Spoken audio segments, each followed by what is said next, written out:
you might not. But he started in coffee in 2006, and at the age of 23, he started a roastery called Barismo Coffee. Later, he has worked for Ritual Coffee Roasters as Director of Quality Control and Espresso. The last year, he has been consulting on equipment design, training, roasting, and sourcing. He has been the United States Cup Tasters Champion in 2009, 2010, and 2011. Pretty damn impressive. So give a big hand to Matt Kaminsky. I'd like to breathe test. Okay. This is the first time that anyone has had the error in judgment to let me speak in front of quite so many influential people. So thank you to Björg and Jens and Tim Winnebø. So yeah, I have been going around doing talks a lot this year, and this has been my first year of consulting full time. Sorry, I'm quite sick. And sort of the first thing that I hear from everyone is that they don't like their espresso. So I thought I would do a bit about that. Okay. So just to get some basics covered. Is it okay if I stand in front of the screen? I'm not really a podium guy. Okay. Here's something a smart person once said. Quality is not subjective. And I said that. Okay. This is like a sort of foundational element to me. It's sort of a way of saying that I believe in science. I believe in measurement. I believe that quality in flavor, however difficult it may be, is or will be quantifiable eventually. So measurement is the key to consistency, and I think science is really the key to achieving objective quality. A lot of people really hide behind, I think, the concept that taste is this incredibly subjective thing, and that, you know, what I like may not be what you like, but someone else out there will like what I like. And of course, I think that's true, but I actually think that the vast majority of people who can taste, you know, so the 25% of people out there that are statistically non-tasters are kind of lost to us. But the other 75%, I think the vast majority of them, when something is truly of quality, they will be able to identify something as that. Okay. So what is specialty coffee? It's kind of a weird question to ask in relation to this talk, but I think there's really isn't a great answer available to this question. I've looked from the SCAA I've looked at the SCAA for a definition, and this is sort of all I got. Specialty coffee can consistently exist through the dedication of the people who have made it their life's work to continually make quality their highest priority. I also heard an SCAA spokesperson once say this: specialty coffee businesses are those that focus primarily on the flavor of coffee.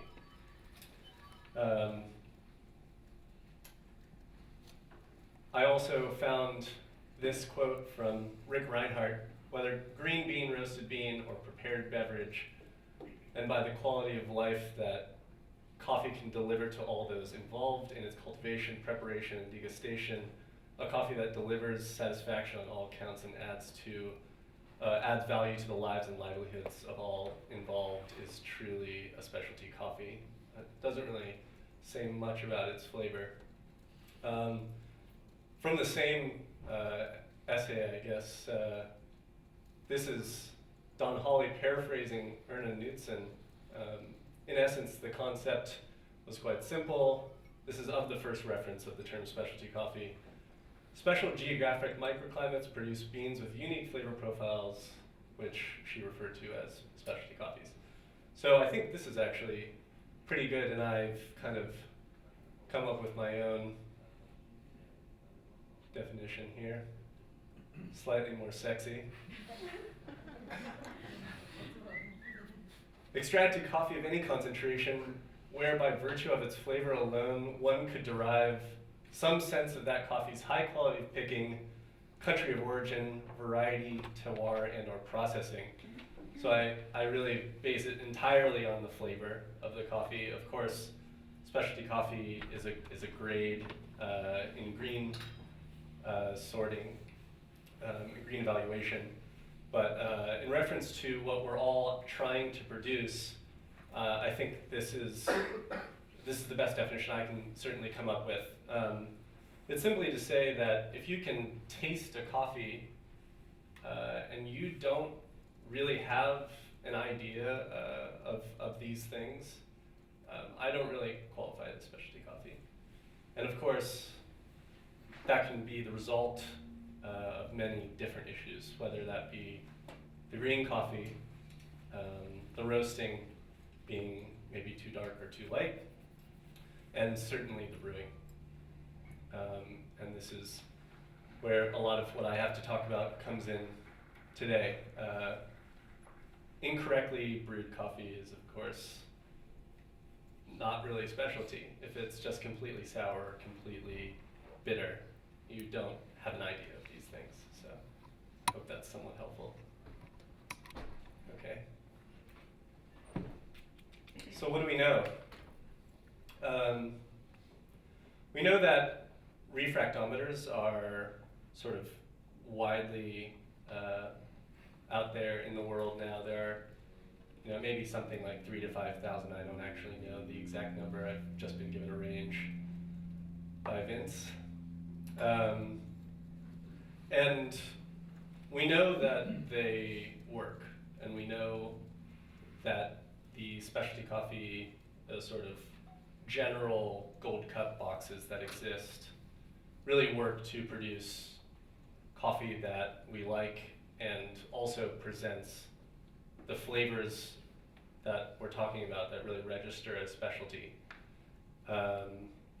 And they achieve balance, the specialty coffee boxes. And the vast majority of these instruments live in some shelf, drawer, or cupboard. They mostly go unused. They were, a cute toy for someone to buy, kind of ante up and join the club. Of course, it was trendy there for a moment, of course, to have one of these instruments. And when I go to most roasteries or cafes, I say, do you have a refractometer? Oh yeah.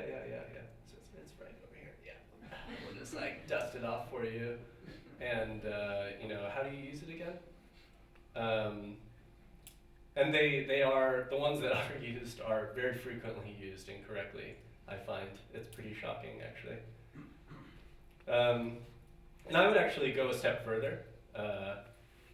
I would actually rather a barista, it's somewhat controversial to say still, I don't really know why, but I would actually rather a barista dial in a coffee purely based on the numbers that this instrument feeds them if used correctly, than taste it, or then serve it to me and say that they had tasted it and thought it was good. I think the device will actually enable you to produce better coffee almost 100% of the time. I'm quite good at brewing coffee. It's, of course, what a lot of us do for a living, but I spend a lot of time working with these devices, and I still need it all it always helps. I always am able to make the coffee better based on the feedback that this gives me. When these devices first came out, of course, there was this huge debate of sort of science versus taste, and I think they're the same thing. One really is the other, one enables the other, and no one is saying that anyone should be tasting less, but I think this, used as a guide, is invaluable. Additionally, refractometers are really our only objective way, or our only objective form of measurement for liquid coffee. There's no better way that we have to measure brewed coffee and measure the results of what led up to that particular cup of brewed coffee. So the implications are really, really dramatic, and we'll get into that as well. We also know that green coffee quality, of course, is paramount. There's really no arguing this. A lot of us came up, or certainly I did at least, if you were in coffee 5 to 10 years ago, in the days where David Schomer's books made up almost a majority of the information that was available, both in print and on the internet. And his theory, if I can just summarize it, is that you can take a number of really low quality coffees and blend them together through some magic and make something that is really excellent coming out the other end. And we know that that's kind of ridiculous. Now, in order to make something of high quality, you need to start with something of high quality, quite simply. Okay. So, espresso is almost certainly your most sold product, most sold single product, and it's probably made up of some of the worst green coffees or cheapest green coffees you have, and maybe the ones you're least proud of. I think we're all familiar with this sort of idea of using coffees that are kind of on their way out for espresso, or past peak already, or maybe we're just never that excellent to begin with. Using those in the espresso blend because, well, you just can't really taste it as much, which is just not really true. So of course, if you want to have an excellent espresso, start with excellent ingredients. So we also know, I think, that coffee sucks way less than before, but I think the vast majority of us would say that it's still really difficult to find a great cup of coffee. Even in the good places. You can go basically to any shop, and even if it's of a high reputation, and get some really off-brewed cup of coffee. And I think I've taught this in many, many cities, and the vast majority of people that have attended my courses would say, like, we really like, or we like or are acclimated to the coffee that we brew in our shop, but when we go out, or it's very difficult to find another cup of brewed coffee that's on our level. I think everyone can identify with that, hopefully. The other thing I hear is, of course, like, we hate our own espresso, and I just find that so infrequently do people like their espresso. They'll say, like, oh, it's much better than the next guy's, or shops, or business, but it's not exactly what we want, I guess, but it's still better than everyone else's. So, so why is that? And of course, extraction has a huge part. So, a couple of years ago, James Hoffman addressed the Nordic Barista Cup audience, and he was giving a talk entitled "The Future of Espresso," I believe.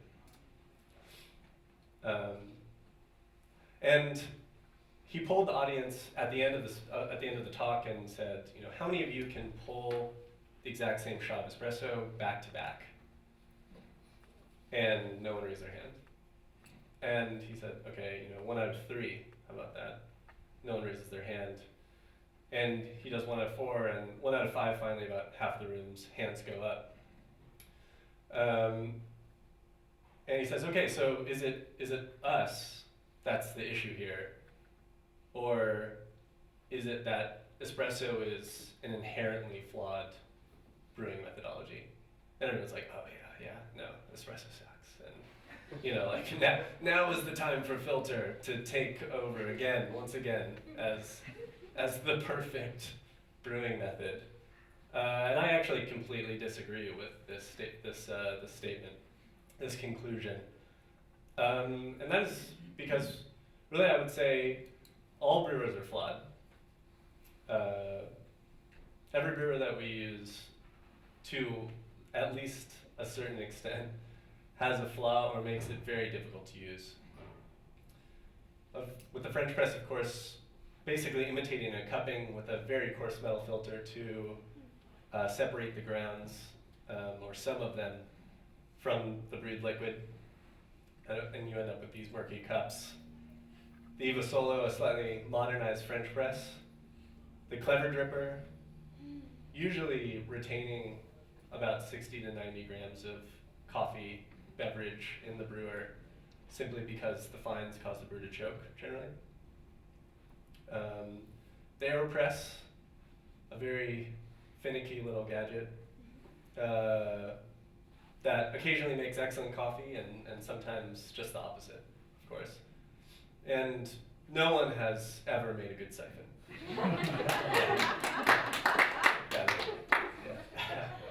Yeah. Okay, glad you laughed. Iceland, or Helsinki was like, they were just like stone cold for that one. They're like, oh, siphons, like, that's my jam. So, what are you talking about? Okay, that's true though.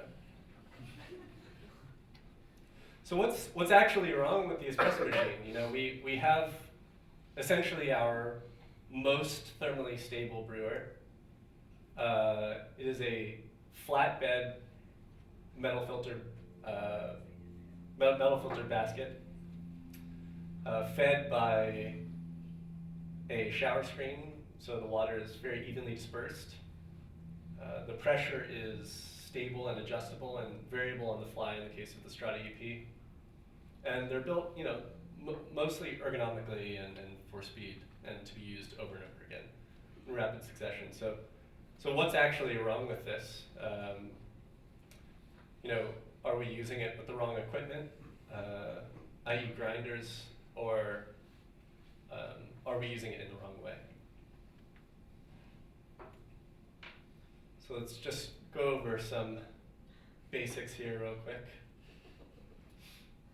So we have the SCAA brewing control chart, a very familiar sight to all of you, I hope.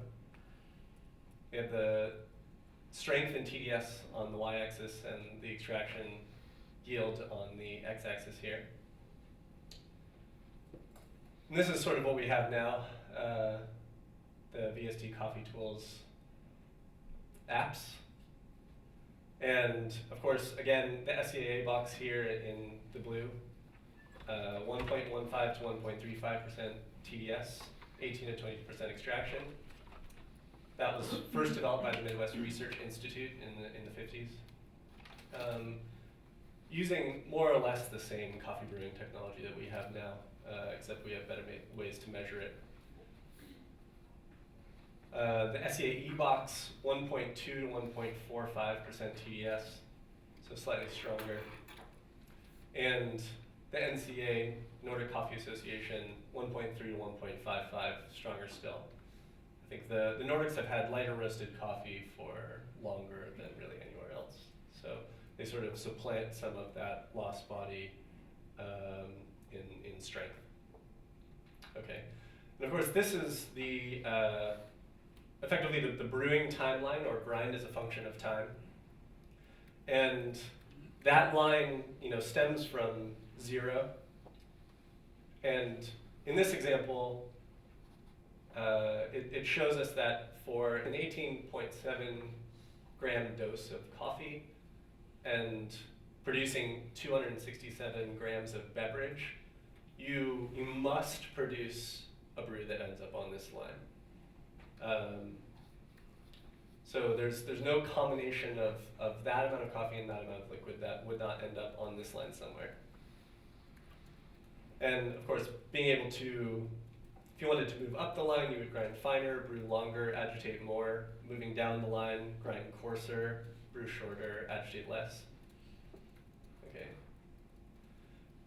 This is sort of an easier way to see the grind as a function of time.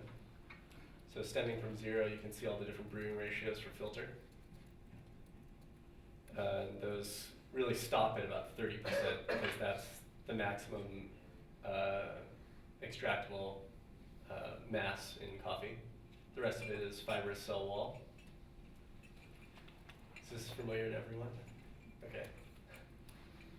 So this is what we have for espresso. Designed mostly by Vince Fedeli, but I think they hold pretty true experientially. So starting at 5% TDS, we have the Lungo long espresso going to 8%, 8% to 12%, a normal or standard espresso, and concentrations above 12%, the ristretto. And the ristrettos are very, very difficult to extract, if not impossible, essentially. They kind of operate beyond the theoretical limitation of the equipment. So, and again, grind as function time there, you can see kind of working its way through. Okay. So what is espresso? Basically, finely ground coffee brewed with high pressure hot water. That's the best definition I've really ever heard. I was able to find a definition from the SCAA, which is 7 to 9 grams of coffee per 45 mils of beverage per single espresso. So we can safely assume that with fresh coffee, that's going to be about 20 to 25 grams of beverage by weight per espresso. And a flow time of 22 to 28 seconds, so an actual brewing time of maybe 26 to 40 seconds, depending on when the shots actually drop. Okay. So that's much longer, of course, than what we would expect to see really in any specialty cafe these days. So in the summer of 2012, I went to La Marzocco in Seattle with really the intent of finding whether or not I could achieve higher extraction yields on the Strata EP than with any machine that I really had access to at the time. I had spent about 18 months at that point sort of working with the roasting at Ritual and again, and going back to brewing and really just trying to get my espresso yields up above 18% extraction. And I found it really, really difficult to do. I could regularly get between 18 and 18.5% yield, but going beyond that was virtually impossible.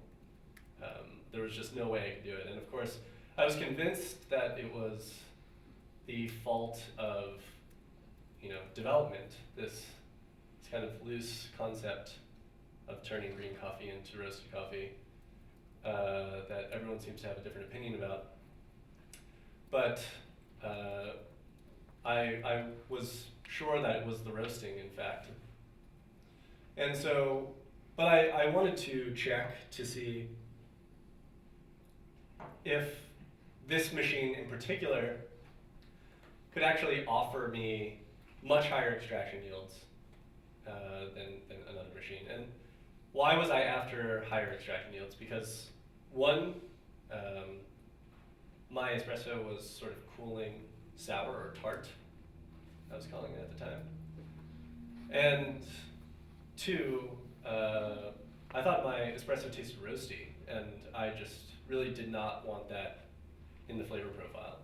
Now, of course, the normal thing to do there, if the espresso is tasting roasty, would be to make it lighter, but that would just make it, make the extraction much lower. So every time I made the extraction, made the roasting lighter, the extraction yield would drop a little bit. So I was trying to figure out a way to make this work. And I actually found that using these 4 profiles or something resembling them,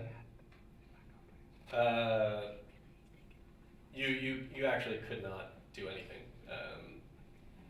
There was very little effect. I found what a team that had sort of looked at this a year before me had found almost to a T. That really beverage mass is the only immediately correlated factor to extraction that we can see. So this is an 18-gram dose, 25 to 28 second brew time. And these 4 lines are the same 4 profiles seen in the last slide here. So just a flat 9-bar brewing pressure profile, a ramp up to 9 and a sharp stop, sharp ramp up and a slow ramp down, and then a slow ramp up and slow ramp down. So looking at those, of course, we can see that there basically is no difference in terms of pressure profiling for a fixed time.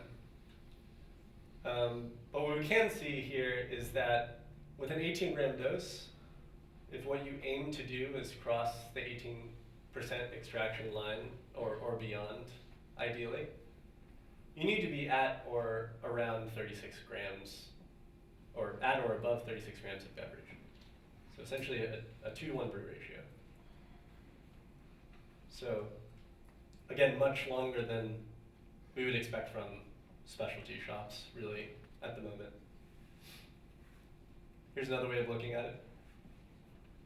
So again, this is strength in total dissolved solids, TS. So if we want to be above 18% extraction, you basically need to be at or below about 10% in terms of concentration.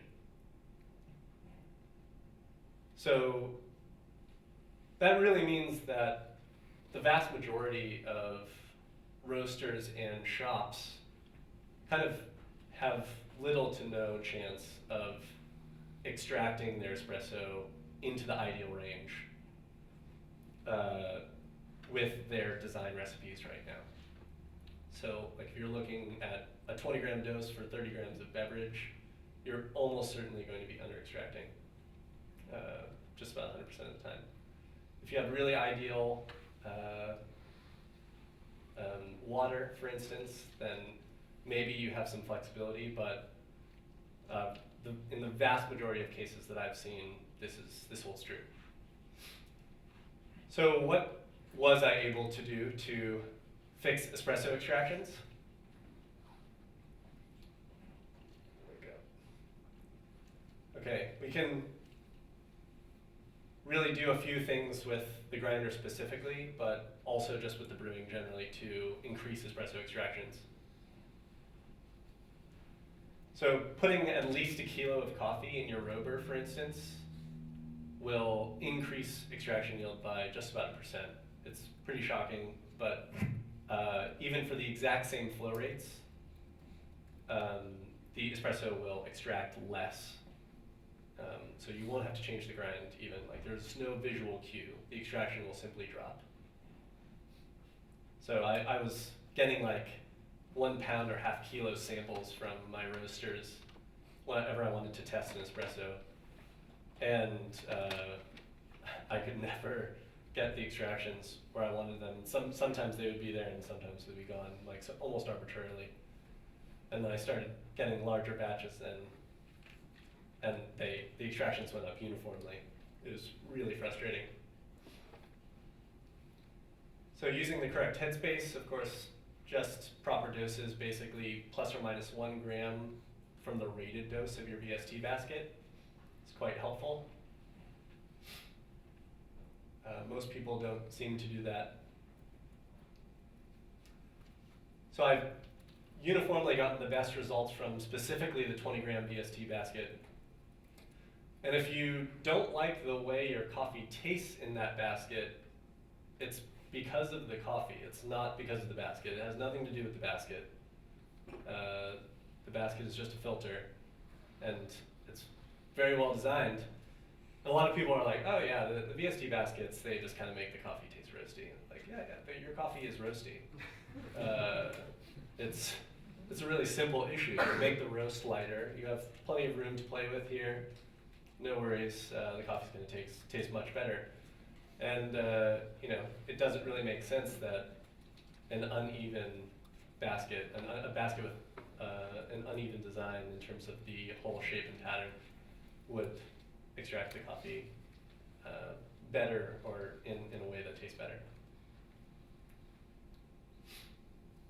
Just stick with 93 or 200 Fahrenheit at the group.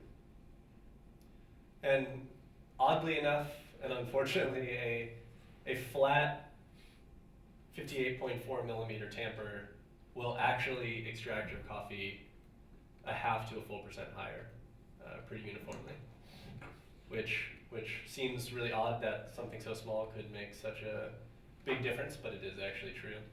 Tested them all side by side, measured them all with a bunch of different factors and variables accounted for, and like the more curve you had in your tamper, the worse the extractions were. So of course, yeah, and again, the reason why people gravitate towards these tampers or baskets that make the coffee extract less is because they don't like the way that their coffee tastes when it's fully extracted.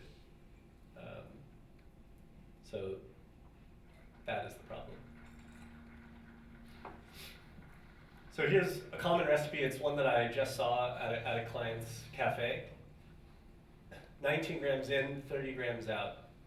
I actually measured their espressos off the bar at 9.7% TDS, which gives us an extraction yield of 15.3%.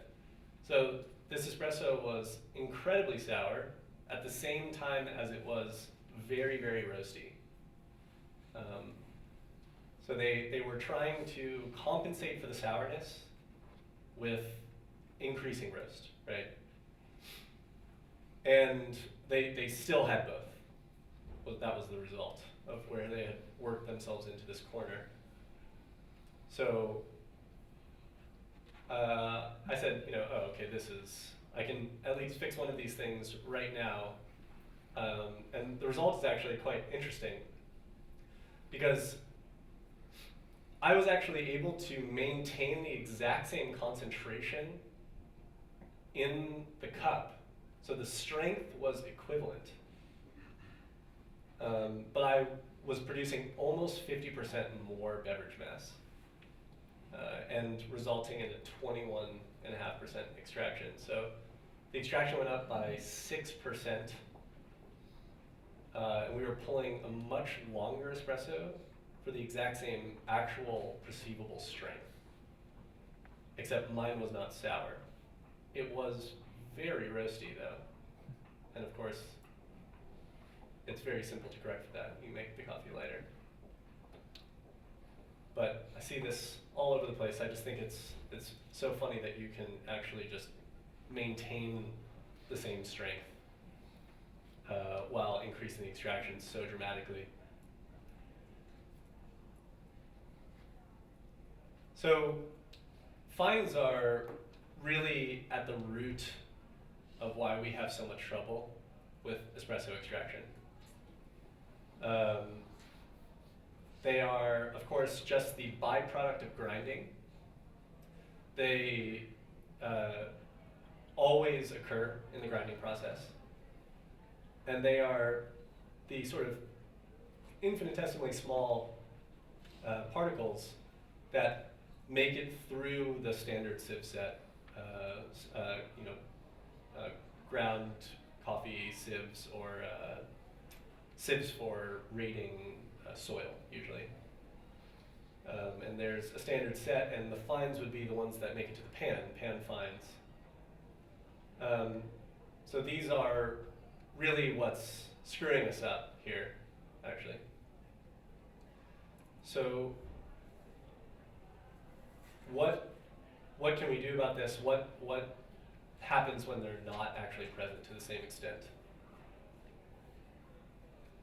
So here is a very standard particle distribution from a Matt Perger DK27. It's a very, very large industrial grinder, burr grinder. But it's very similar to anything that we might normally see from smaller burr sets or smaller grinders, except the smaller grinders tend to produce even more fines still. But working from the highest peak on the right, the magenta-ish one at a grind setting of 5, we actually have the highest single peak and technically the least amount of fines. And working down to grind sizes 4.5, 4, 3, 2, and 1 in the blue, you can see that the fines, of course, increase as the modal ground particle size decreases in size. So this would be the modal particle size, the peak. That's what we're looking for. That is the burr distance, essentially. And the fines would be essentially, I would say, quite relative to that single peak. So in this case, the grind setting of 5, the pink one, we have the peak actually occurring between 800 and 1,000 microns, which is essentially not useful for brewing coffee of any kind. It's so large. The surface area is so low. And actually, when we get into the more usable grind sizes, down here, sort of the 400 to 600 micron range, the fines increase, of course. And for those smaller modal particle sizes of about 400 to 600, the fines basically constitute anything below 200 or 250, and that's what we would normally call fines. But I would say, of course, for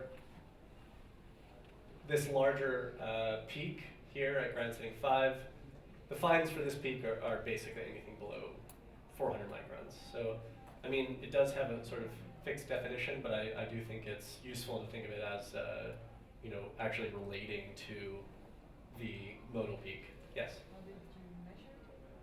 Oh, I just got this from Malkunik. But they have a laser diffractometer, so it sort of shoots a ground coffee across a laser, and it documents all the sizes. So this is the percentage of the total mass in the actual instrument that is accounted for at any given size. And this is the size from 0 microns to 2,000 microns over there at the other end. Okay. So are fines actually necessary for espresso extraction? And we're certainly all taught that they absolutely are.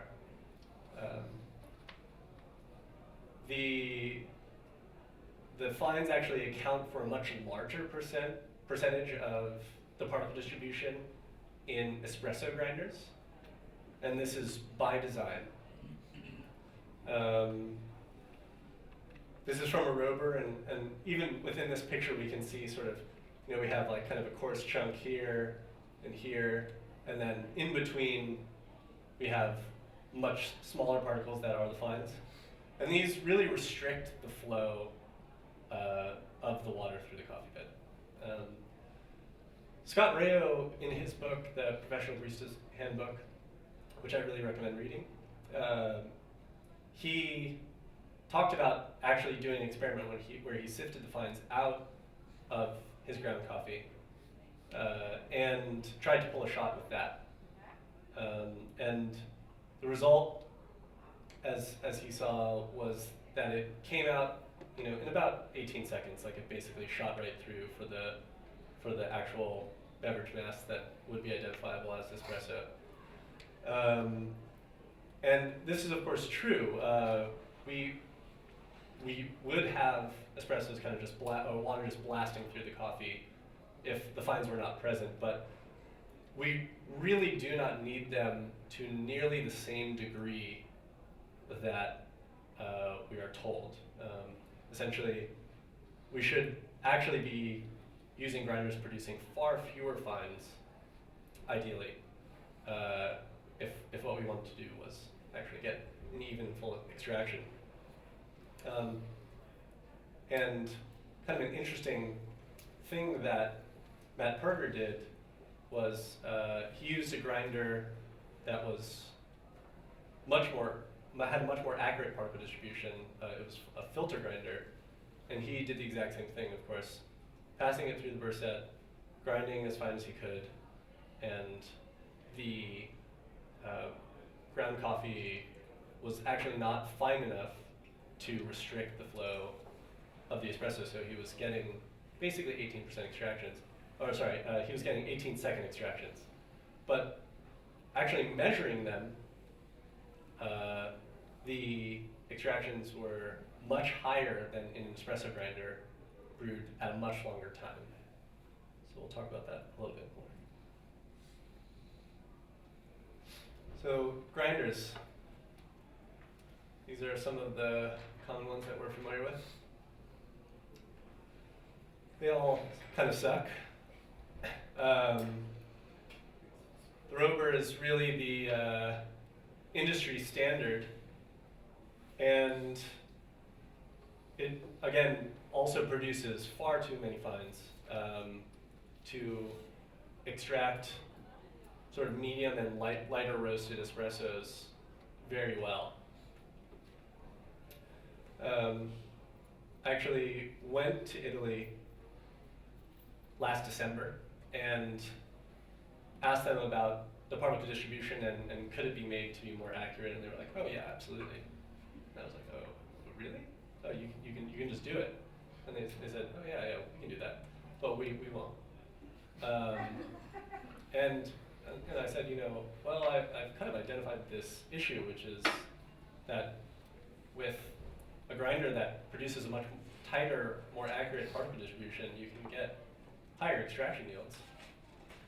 And this grinder is actually sort of limiting what I can do with both my espresso brewing, but also with the espresso roasting, of course. And they said, well, the Italians want the espresso to flow slower, with or without tamping, and so really that's who we're designing these grinders for, despite the fact that it only accounts for 5 to 10% of their total sales, if that. So that was very confusing and unfortunate. But they actually really have an amazing, amazing facility. And these grinders really do exactly what they want them to do. They're just not brewing or measuring coffee in any way. But it's really state of the art, and every part is checked to like a 10,000th of a millimeter. Everything is very precise. They're just designed with basically a different market in mind. And this is sort of how I describe this effect of brewing with a rover, and sort of the hard limitation that the rover offers. It's basically like you're stuck on this line. Your path is predetermined. So you can't really do better than, again, in this instance, a 2-to-1 brew ratio, using 20 grams of coffee for 40 grams of beverage produced at about at 10% extraction, at a 20% yield. The grinder kind of just won't let you do it. You can kind of play with every variable. Of course, just increasing the brew time should eventually achieve a higher extraction. But that is not actually the case. So when I was playing with this, I was kind of grinding finer and finer and finer. My brew times were creeping up and up. I kind of dropped my dose, did everything I could to increase the extraction yields. And then I got to about 34 or 35 seconds in terms of extraction time. And at this point, the extraction yields then dropped again.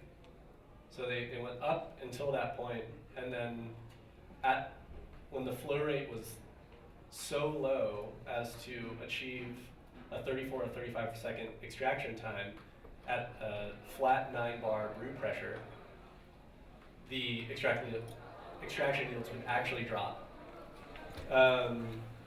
So we cannot really thus extract any further. And so my roasting was again stuck in this point where it tasted a little too roasty and it was too tart and not sweet enough. And this is sort of what we think about as 3D brewing. Matt Perger and I came up with this term simply just to describe essentially the control that we have in filter brewing that we would like to have in espresso brewing as well. So of course, again, TDS on the y-axis, extraction on the x, and time on the z-axis. And so being able to pick and choose each one as we see fit based around a coffee or roast that we're using. That's what we're after. And that is really, kind of brings up this question. Why aren't more roasters calibrating to an even and full extraction of their coffees, right? So I've seen this in a number of places. I specifically use this example of going to Copenhagen Roasters to visit some friends who were working there at the time. And we set up a cupping, and I had some coffee, they had some coffee. I looked at their cupping specs, and they were like, okay, we're using 15 grams of coffee for 200 grams of water in a cupping.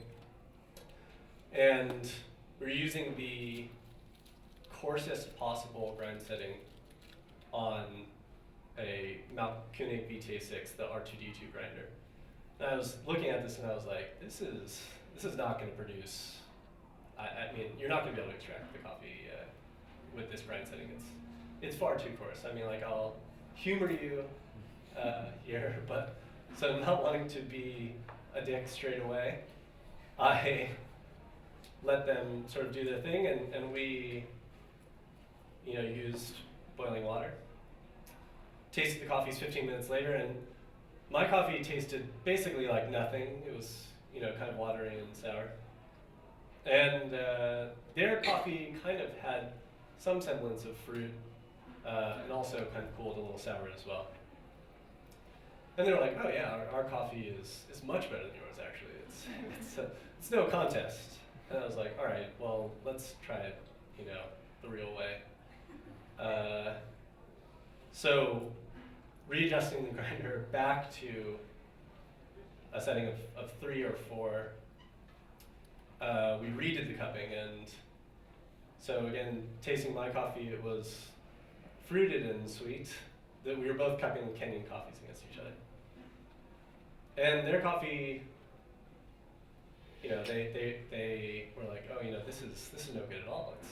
It's really roasty. I was like, yes, your coffee is roasty.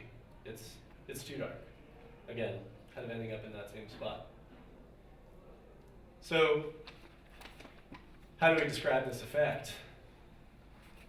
The downward spiral of death. So, in all fairness, it was actually my friend Matt Perger who designed these, but it was out of a conversation that we were having about this very topic for a class that we taught in Australia. So we can really start with any problem, but we can, in this example, start with the acidity being too high. So we've cupped a coffee, and we simply say the acidity is too high. So what do? We roast darker or maybe longer to diminish acidity. So the effect of that, of course, is that the coffee is more soluble. The extraction thus increases. This is a fact. If you roast darker, the coffee is more soluble, always. The extraction will go up for the exact same brew time and grind. So now the acidity is lower, but the coffee tastes roasty. So what do we do now? We kind of switch hats from roaster to barista, and we just reduce the extraction, which in the case of espresso might be a shorter shot, like a increased target concentration, or a stronger brew ratio. Or we can grind coarser, brew for a shorter period of time, dose up. All of these things will reduce extraction, right?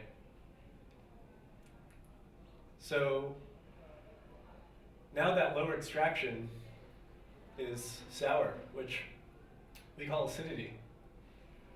And the acidity is too high, so we roast it darker. The coffee's more soluble and the extraction increases. The acidity is now lower, but it tastes roasty. We reduce the extraction.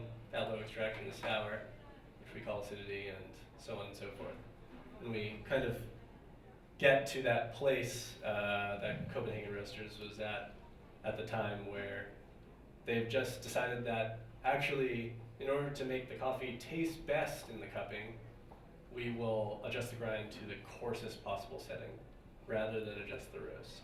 So this is kind of the kiss of death of quality control, is using floating parameters by which you judge your coffee.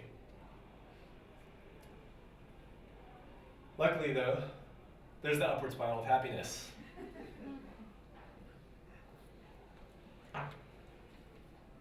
So again, we can really start with any problem, but start with the alternative of the acidity being too low.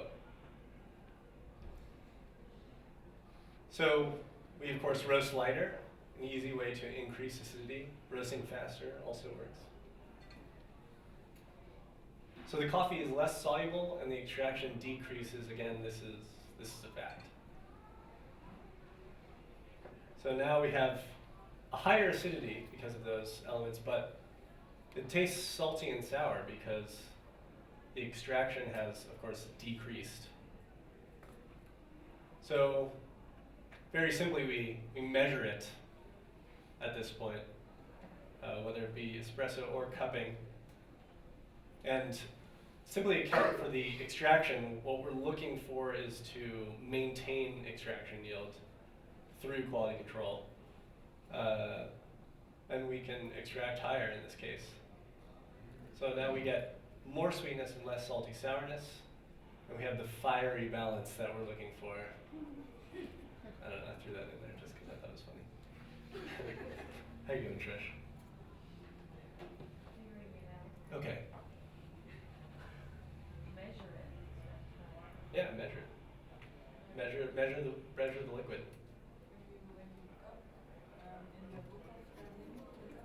Quite a bit more. So this is, of course, per year per grinder.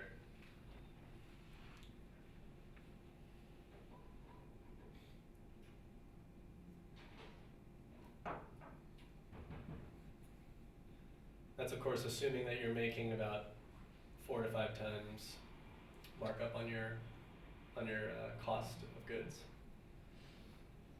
So it's a massive amount of money that actually these grinders are also costing us per year. It's pretty shocking. And this is, of course, coffee just to stay dialed in. And the EK43 doesn't really have this issue, certainly not to the same degree, because we don't have to purge coffee in between each grind.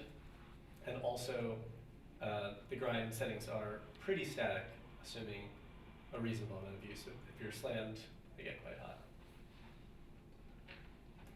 Okay, so off of grinding into roasting.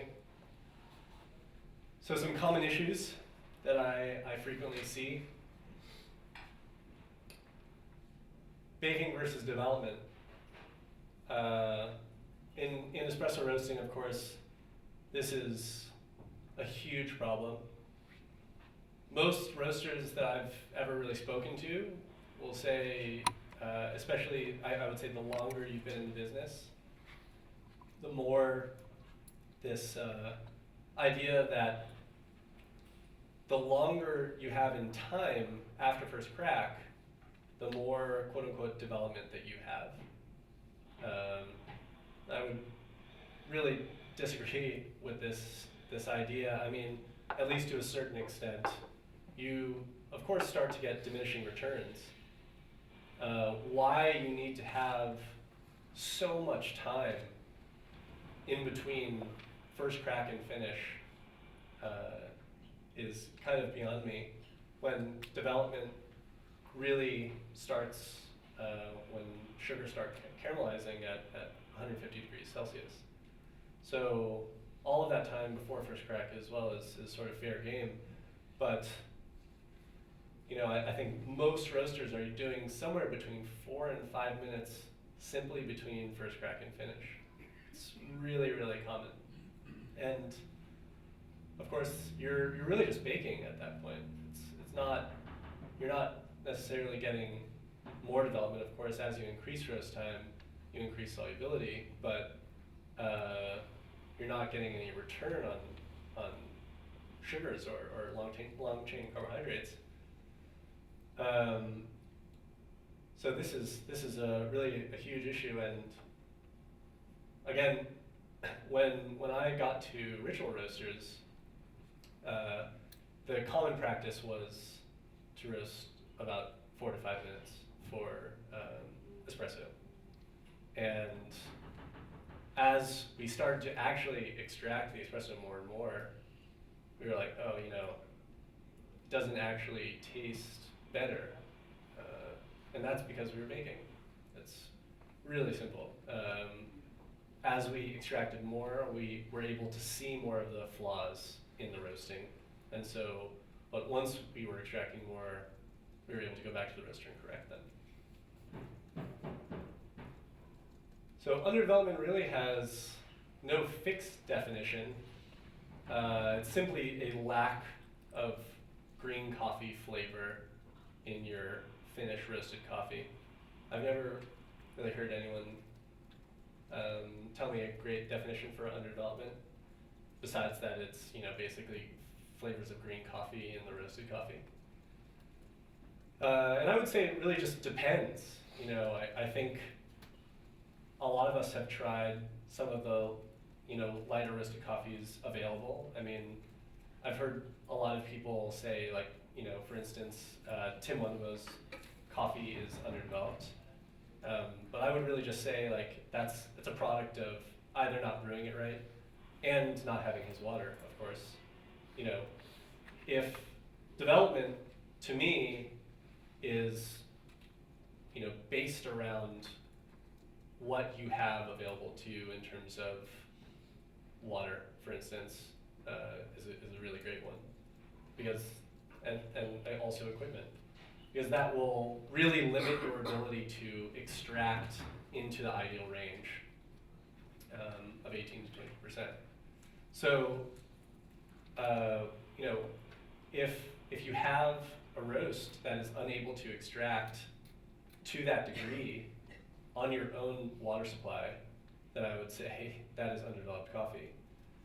I mean, you can't really be concerned about other people's water supplies because you're roasting for yourself, or you have to roast a little differently. But what you're looking for is for your coffee to extract properly within your own sort of parameters. Okay. So I would say really just as a rule of thumb, get the coffee in and out of the roaster as quickly as possible while still achieving the solubility and also sweetness you're looking for.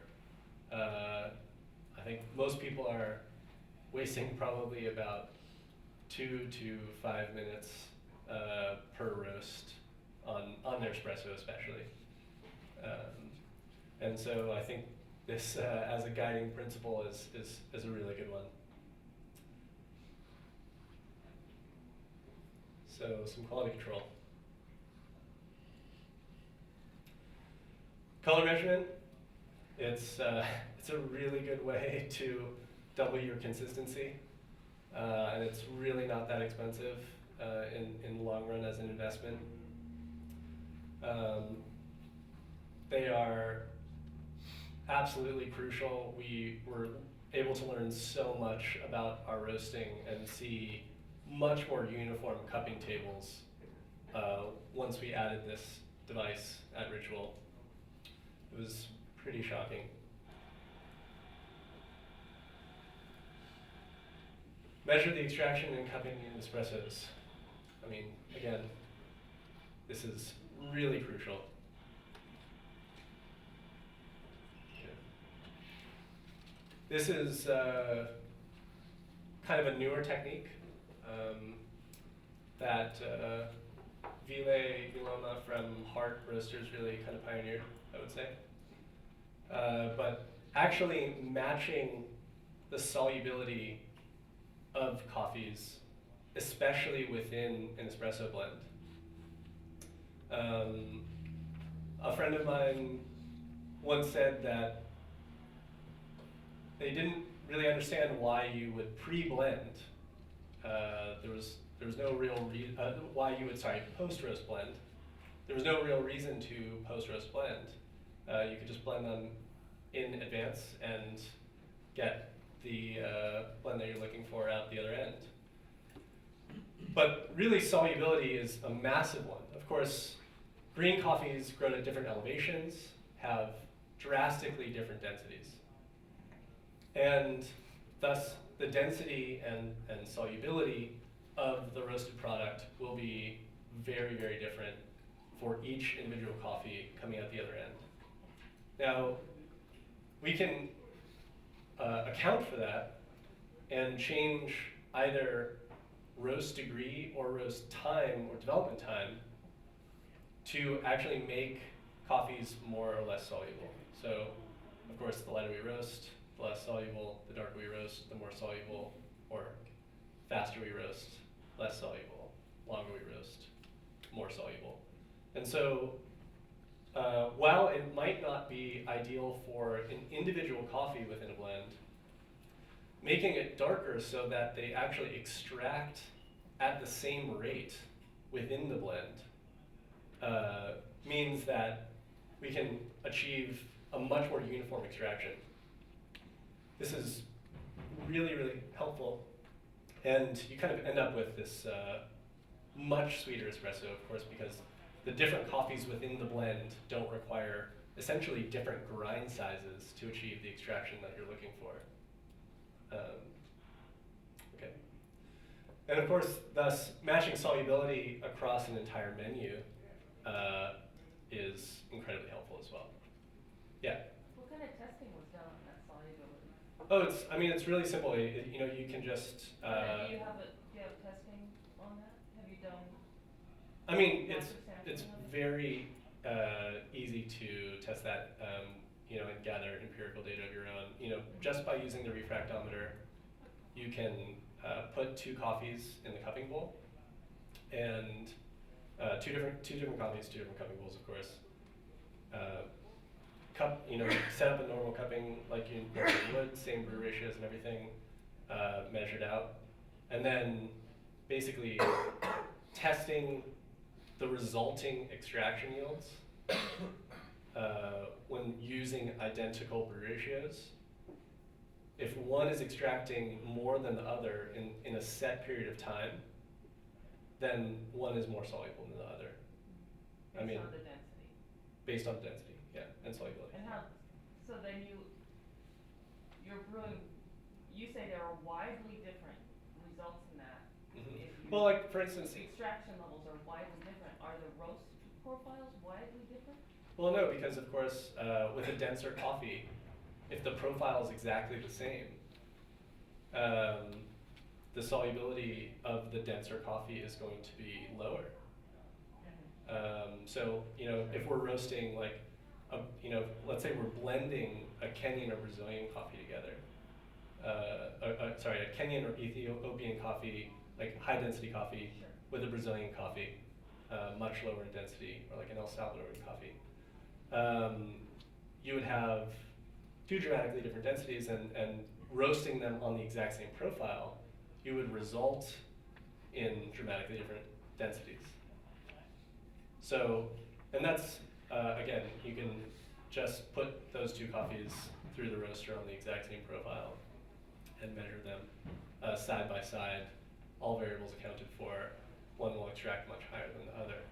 So actually taking the denser coffee and making it more soluble and matching those solubilities and thus extractions, meaning that they will extract in the same, with approximately the same grind in the same amount of time to the degree that you're looking for, is going to give you a huge net benefit in both sweetness and balance. Did that result in widely different profiles is what I'm asking? Oh yeah. You would need different profiles, yes. Sometimes, maybe 30 seconds to a minute longer for the denser coffee. Yeah. So the advantage of matching solubility across your entire menu is really that baristas can spend less time, especially with espresso, dialing in.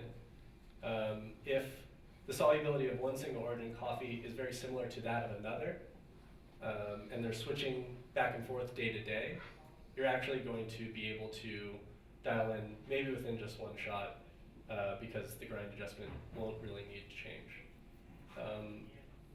Again, they're actually actively doing this at heart, and they say waste has actually dropped substantially, but also consistency is just much better, and they spend much less time dialing in the morning. Okay. So, side-by-side multi-roast espresso tastings with the EK. This has been probably the biggest thing that I've taken away from using this grinder. Being able to actually weigh out single doses for 10 espresso roasts, put them through the grinder each individually, dose them, and pull shots of them each, you can actually go ahead and go through each one, taste them side by side, hot, and pretty much be done with your espresso QC in about 30 minutes. It's pretty remarkable, actually. And the differences in quality between the roasts are enormous, and it makes it so much easier rather than going through one by one through a roper, loading it up, dialing it in, and getting the result you're looking for. So this is a huge thing I really recommend trying. It'll just save you so much time. Going through and then putting those scores into Cropster if you are scoring your production coffees.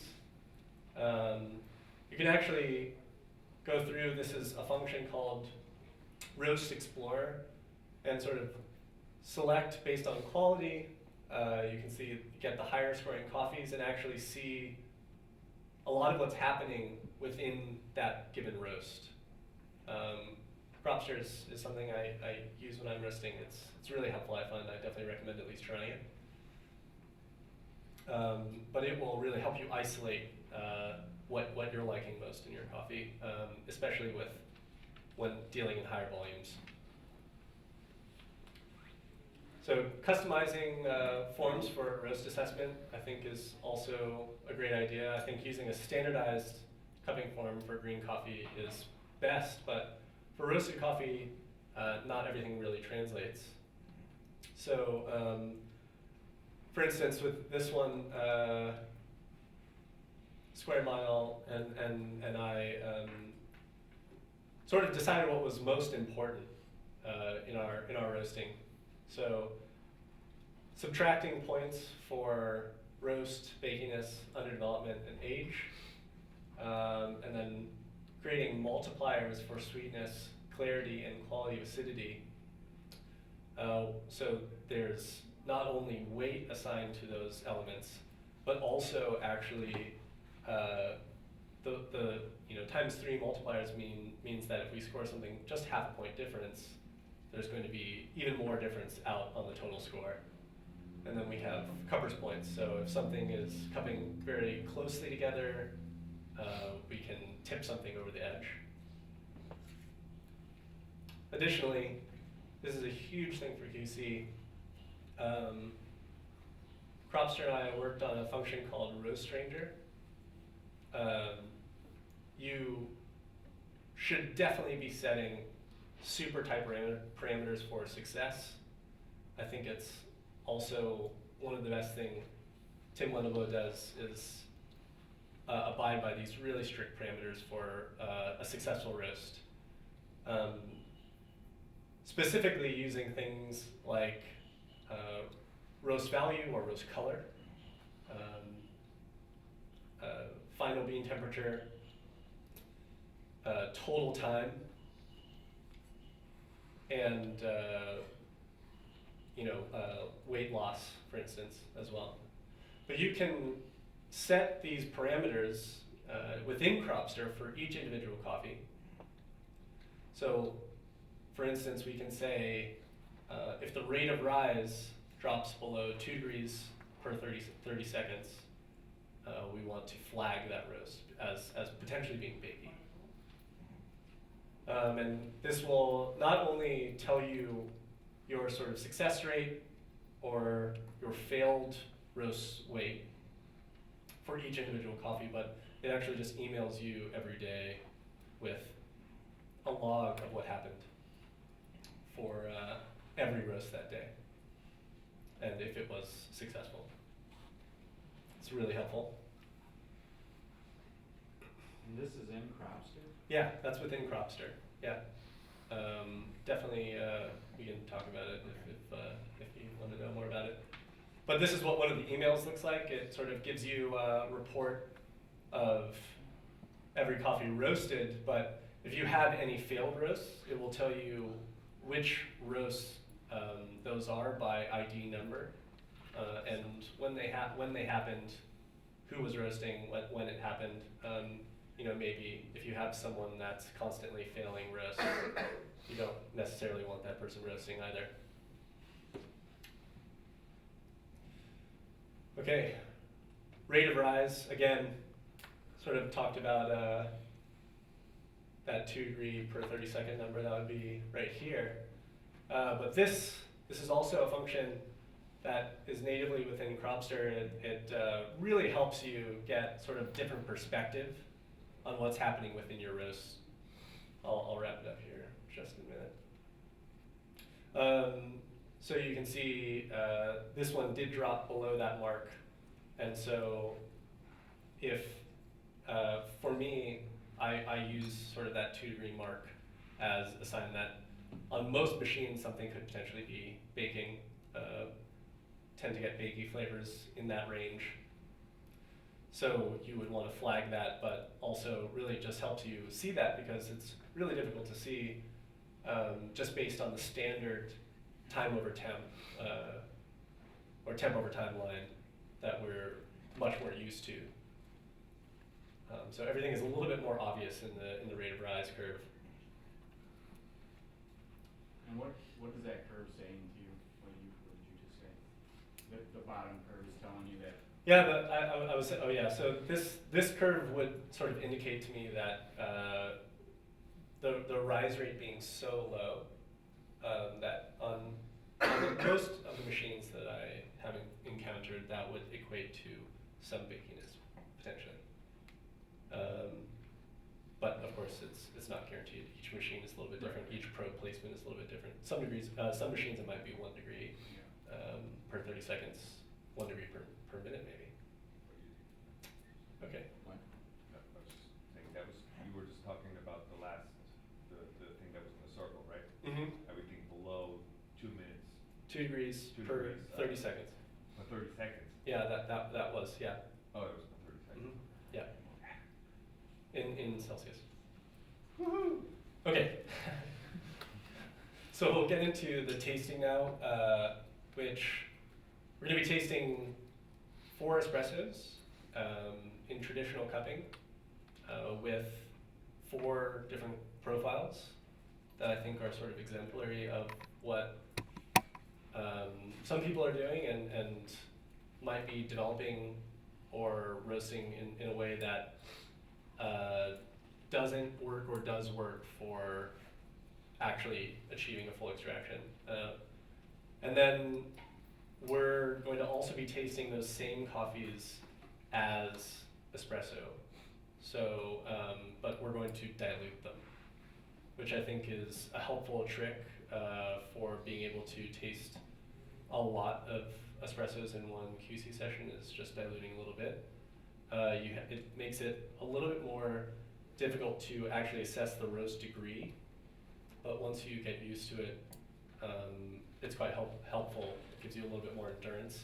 But the sort of key thing between the difference between just standard cupping and pulling shots and diluting them is that we can actually assess whether or not that espresso can extract within the traditional timings that we're looking for. So all the espressos will be pulled 21 grams in, 42 grams out, looking for about a 19% extraction.